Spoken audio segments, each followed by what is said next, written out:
esto del impuesto negativo sobre la renta? La idea es la siguiente. Si tú tienes un programa de ayudas públicas, como el ingreso mínimo vital o la renta básica, como lo quieras llamar, tú fomentas que la gente la pida y si tiene algún trabajo lo haga en negro o incluso, en el peor de los casos, que no trabaje, porque la ayuda, cuanto más cuantiosa,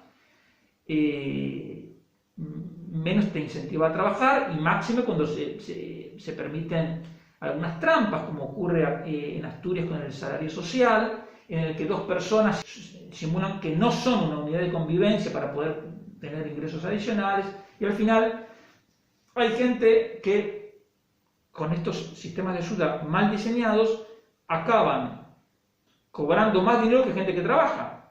Entonces eso es insostenible financieramente y además es inmoral porque es una gente que está viviendo a costa del trabajo de otros. El sistema parte de determinar un ingreso, un mínimo personal y familiar. Entonces, para el ejemplo que te voy a dar, imagínate que ese mínimo personal y familiar es de 12.000 euros anuales. Imaginemos en el caso de una familia que tiene ingresos cero. Entonces, la idea del impuesto negativo sobre la renta es decir, de la diferencia entre lo que usted ingresó y el ingreso mínimo personal y familiar, nosotros le vamos a dar la mitad. Por ejemplo, el ingreso de la familia, cero. Por lo tanto, la distancia contra el mínimo personal y familiar es 12.000. Entonces, el subsidio es la mitad de esa diferencia. En este ejemplo serían 6.000. Eso es, la familia recibiría 6.000 euros. Suponte que esa familia consigue un trabajo y ingresan 2.000. Entonces dice, bueno, el mínimo es 12.000, pero usted ingresó 2.000. La diferencia son 10.000. Por lo tanto, le voy a dar la mitad de la diferencia, que son 5.000. Entonces, la familia va a contar con los 5.000 del subsidio más los 2.000 que ingresó trabajando. Entonces, 7.000. Y así sucesivamente se pueden dar muchos ejemplos. Cuando llegas a 12.000, la persona, si una persona trabajando consigue 12.000, que es lo mismo que el mínimo personal y familiar, ni ingresa ni paga nada.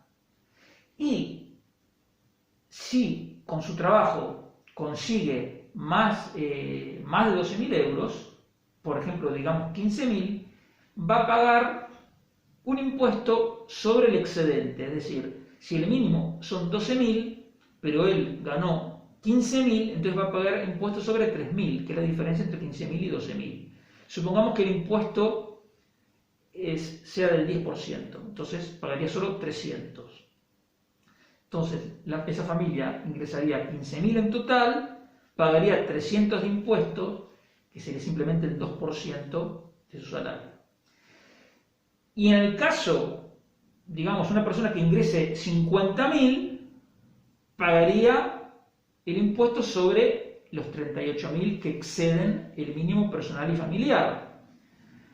Un sistema así tendría muchísimas ventajas. En primer lugar, como digo, no desalienta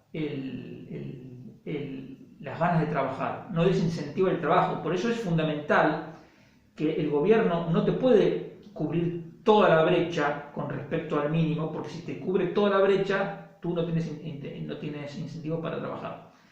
Pero si te cubre la mitad más o menos, tú dices, bueno, por cada euro adicional que yo consigo, termino ganando más dinero, porque digamos, en parte reduzco el subsidio, pero en parte yo tengo más dinero. Entonces, esa es la primera gran ventaja, que la gente no pierde el incentivo para trabajar. La enorme, también una ventaja muy importante es que promueve el trabajo en blanco, porque si para participar de este sistema de impuesto a la renta negativo, tú tienes que presentar el impuesto a la renta, por lo tanto, tú quieres trabajar en blanco. Entonces, eso es muy importante.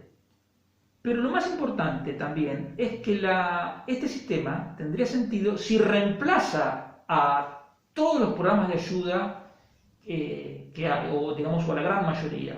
Porque entonces habría un ahorro fenomenal en burocracia, y en vez de poner una ayuda para los que tienen tal problema, otra ayuda para los que tienen tal problema, bueno, y así sucesivamente, tú haces un único gran programa nacional basado en impuesto a la renta.